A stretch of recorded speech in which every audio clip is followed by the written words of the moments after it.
अस्सलामुअलैकुम। कैसे हैं आप सब लोग? उम्मीद है सब ठीक होंगे। मुझे रिक्वेस्ट आई थी कि आप बेल्ट वाला ट्राउज़र जो है उसे आप फुल ट्यूटोरियल उसका बताएं, आप कटिंग स्टिचिंग सब कुछ बताएं। तो मैंने सोचा कि मुझे सीना भी है ट्राउज़र, तो मैं उसी पे आपको सिखा देती हूँ।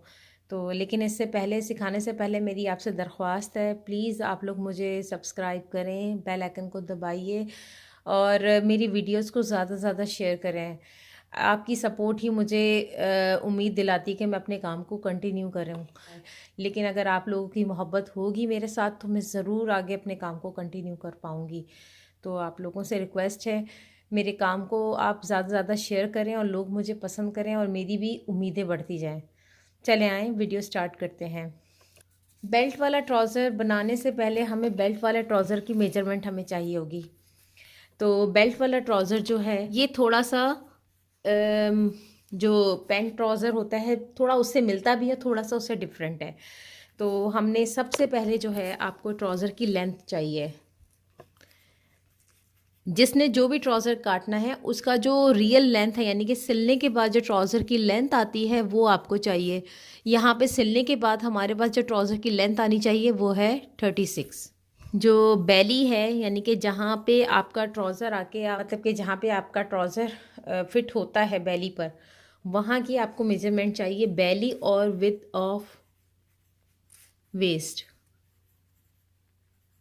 आपको मेजरमेंट उसकी चाहिए, तो वो भी मेरे पास है 36। यानी कि ट्राउज़र को 4 हिस्सों में, जब कपड़ा कटता है वो 4 हिस्सों में डिवाइड होता है, तो वो उसको काटने के लिए हमें 4 से ही से डिवाइड करना पड़ेगा। 36 divided by 4 is equals to 9। तो ये तो आपके पास फिक्स आ गया, लेकिन कपड़ा कटता है उसको, यानी कि सिलाई के लिए सब चीज़ों के लिए चाहिए कपड़ा, तो एक्स्ट्रा उसमें हम बढ़ाते हैं। तो उसके लिए आपको, अगर आप ऐसा चाहते हैं कि वो बॉडी के साथ मतलब कि ज़्यादा चिपका चिपका सा रहे, नहीं उसमें कुछ लूज़ लूज़ सा हो, तो आपने इसको वन वन भी ले सकते हैं। कपड़े पे डिपेंड करता है। देखिए, अगर कॉटन हो तो कॉटन को थोड़ा खुला ही रखना चाहिए, लेकिन अगर जर्सी का कपड़ा हो तो अगर आप उसको सिर्फ हाफ या वन की मेजर वन कपड़ा यानी कि 1 इंचेस का बढ़ाएंगे तो ज़्यादा वो ठीक रहता है, बिकॉज कि वो अपनी जो स्ट्रेच होकर अपना फिट होता रहता है। लेकिन जो है कॉटन लॉन उनको थोड़ा कपड़ा ज़्यादा चाहिए होता है। तो अगर आप चाहते हैं कि कम मतलब कि ज़्यादा बहुत ज़्यादा लूज़ ना रखें तो आपने 1.5 रखना है, और अगर आप चाहते हैं कि लूज़ हो तो आपने 2 रखना है। ये डिपेंड करता है कि आपकी ख्वाहिश क्या है। क्रूज एरिया इसको कहते हैं, ये वाला इसको कहा जाता है क्रूज। तो इस क्रूज एरिया को निकाला जाएगा 36 से ही। 36 को अगर डिवाइड किया जाए 3 से तो आपको आपका क्रूज एरिया मिल जाएगा, ये है 12 जी। ये बेल्ट वाला ट्राउज़र जो है अब मैं पेपर पे काटना बता रही हूँ। पेपर पे इसलिए हम काटते हैं ताकि हमारे पास सही मेजरमेंट आ जाए और हमारा कपड़ा ख़राब ना हो। तो आप जो है सबसे पहले बेल्ट वाला ट्राउज़र में, जैसा कि मैंने आपको लेंथ बताई थी ट्राउज़र तैयार होने के बाद, वो होता है 36।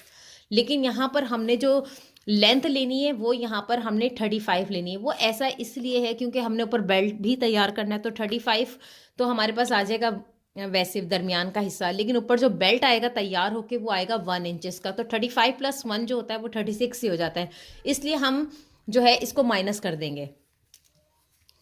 तो यहाँ पे देखें, हमने कपड़े की जो यानी कि जो लेंथ लेनी है, ये लेंथ वाला हिस्सा है, तो ये हमारे पास हुआ 35, और ऊपर से हमने जो है इसको 1/2 इंच देना है कटिंग का, यानी कि जो सिलने के बाद सिलने के लिए कपड़ा चाहिए होता है हमें। और नीचे से जो हमने देना है वो है, हमने देना पांचे का 2 इंचेस का, पांचे का हम देंगे 2 इंचेस का। यहाँ पर ये एक्स्ट्रा आ गया यहाँ पर कपड़ा 2 इंचेस का। अच्छा जी, जब मैंने आपसे कहा था कि हमें जो बेली है, बेली की तरफ से जो हमें चाहिए, तो वो टोटल हमारे पास आ रहा था 9 + 1.5, तो हमारे पास आता है 10.5। तो ये जो एरिया है ऊपर वाला जहाँ पे हमने 1/2 इंचेस का निशान लगाया वो 10.5 का लगेगा। ये वाला टोटल एरिया हमारे पास है 10.5 का। और यहाँ से हमने लेना है क्रूज एरिया, जो कि मैंने लिया था 12 इंचेस का। तो आपने 12 की एक लाइन एक्सटेंड करनी है यहाँ पर, ये 12 इंचेस की है। और यहाँ से जैसे 10.5 की है वो आप यहाँ से लेंगे 10.5 की, ये हो गई 10.5 की। सही, इस 10.5 को मजीद 1.5 पे आपने एक्सटेंड करना है, ये आ गया। अब ये आपके पास आ गया क्रूज एरिया। अब आप इधर एक लाइन बनाएंगे 1 इंचेस की, एक देखिए यहाँ पर ऐसे एक कर्व करते हुए एक लाइन बना दी आपने। ये आपके पास आया 1.5, 10.5, तो ये होता है कोई 10, 11, तो ये टोटल 12 का हो गया। 12 का ये टोटल एरिया है हमारे पास। तो आपने इसको डिवाइड करना है 2 से 12 को, तो आता है 6 यहाँ पर आया, 6 यहाँ पर आया। आपके पास एक सेंटर आ गया। ये इसका कोई ताल्लुक नहीं कटिंग से, बस ये आपको एक सेंटर चाहिए, सेंटर पॉइंट, तो हमने वो सेंटर पॉइंट ले लिया। ये आप नीचे तक लेते हुए जाएंगे अंदाजे से, और आपके पास पाइंचे की तरफ है। आप ये पाइंचे को सेंटर देता है तो इससे एक अच्छी शेप आती है। अगर वरना अगर आप ये नहीं देंगे तो आपके पाइंचे में एक अच्छी शेप नहीं आएगी। अब ये जो पाइंचा है ट्राउज़र का, आपने जितना भी रखना है उसके हिसाब से इसको डिवाइड करेंगे, यानी कि 2 से डिवाइड। लाइक अगर आपका तैयार पाइंचा आता है 6 का, तो आपने 3 इधर रखना है, 3 इधर रखना है, 3 का निशान आपने इधर देना है और 3 का निशान आपने इधर देना है। ये वाली जो पॉइंट है, इस पॉइंट को कर्व स्केल से लेते हुए आपने यहाँ पर यानी कि लाना है और कर्व से ऐसे दे देना है। और इसी तरह यहाँ पे एक इंच का 1 इंच तक छोड़ते हुए 1 इंच के बाद से कर्व देना है, लाइक आपने देना है और यूं करके आपने लाना है। और इसको यहाँ पर हल्की सी गोलाई में इसको काटना है। ये देखें ऐसे हल्की सी गोलाई खुद ही दे देनी है। ये आपके पास तैयार आ गया फ्रंट एरिया। अब हमने बैक काटना है। बैक को थोड़ा सा आप समझ के देखिएगा कि हमने बैक कैसे काटना है। अभी मैं सपोज में ये तो हमारे पास आया था ना फ्रंट एरिया, मैं सपोजिंग के लिए बैक एरिया काट रही हूँ। बैक एरिया से